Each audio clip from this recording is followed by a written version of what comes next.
The winners of Grow Smart 2012 are Belmor Primary!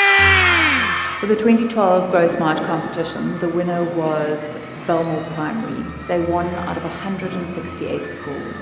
Their main prize that they won for their school was 200,000 rands worth of prizes. When I found out that we have won the competition, I was totally overwhelmed, and also the educators, they are hard-working, and this was actually the dividends that paid out. If one takes the conditions that these kids go through every day, their school is situated in the middle of a drug and gangster environment, and yet, despite all of these things, they have won out of 168 schools.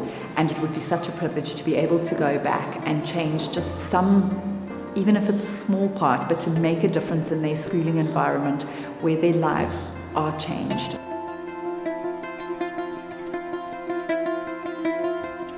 On my wish list, I mentioned things at school that will make their lives better.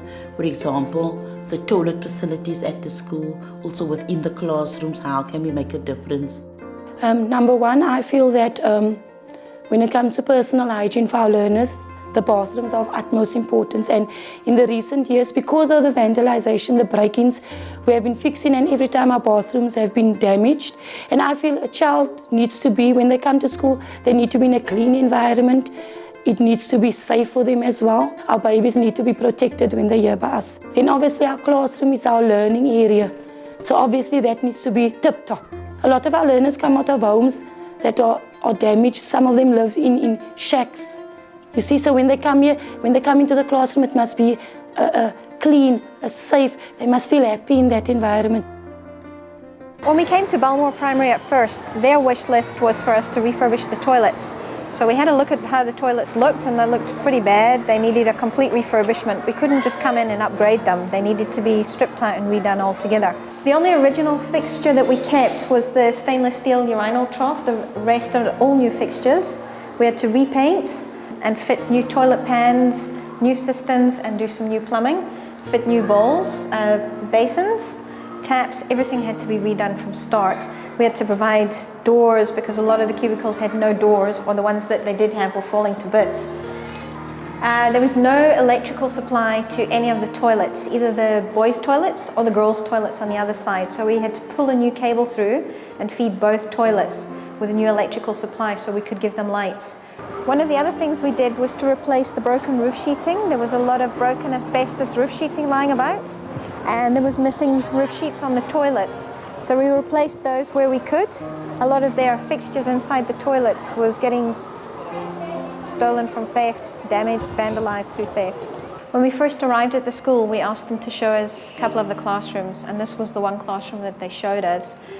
There was no ceiling in this classroom. There was no electrics. The walls were covered in bits of broken board. There was nothing that they could use to teach in this classroom. The floor wasn't really suitable. The kids were huddled in one corner trying to study. The windows were all broken. The wind was coming through. It wasn't a suitable atmosphere to be in at all, let alone to learn in. So we took this classroom as a project and we redid it. We gave them a roof. We gave them a new floor. We fixed up the walls and we fixed up the doors. The door was held together with bits of wire, so we had to fix that up. And then we gave them a nice storage area on the back as well, just so that it made it more conducive to being a classroom instead of a little hovel, which was before.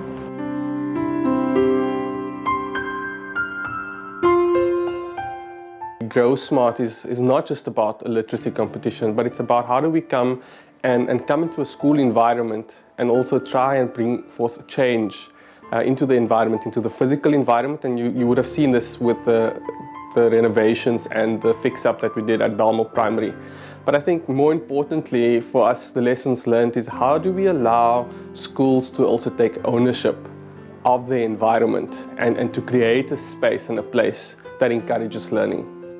Now that everything has been completed and we've come to the end of our journey, firstly I want to say thank you for what Growth Point has done for our learners, for our children, because what you have done has had a great impact on their lives. It has changed their lives tremendously because I can see it. And I just want to say from the bottom of my heart, thanks a million for what you're doing. Thank you very much.